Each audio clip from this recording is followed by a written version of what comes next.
қамариддин Наҷмиддинов зодаи ноҳияи Панҷи вилояти Хатлон ҷамоати ба номи Кабуд Сайфиддин мебошад. Номбурда, ки дар ҳифзи марзу буми сарҳади меҳан адои хизмат мекард, дар муноқишаҳои марзии рӯзҳои гузашта ҷароҳат бардошта буд. мутаассифона баъди чанд рӯзи табобат аз олам даргузашт.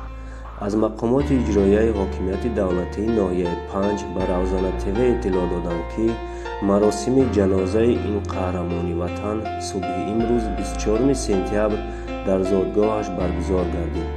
дар маросими ҷанозаи марҳум муовини раиси вилояти Хатлон Акрам Сулаймонзода, раиси ноҳияи Панҷ Шоҳиён Зарифхуҷа ва дигар мақомотҳои дахлдор иштирок карданд.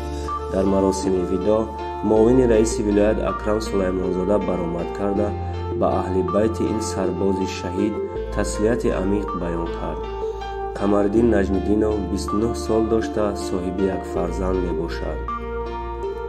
тазоди зиндагиро бинед, ки вақте ин қаҳрамони ватанро ба хок месупориданд, оилааш барои тавлиди фарзанди дуюм дар беморхона қарор доштааст.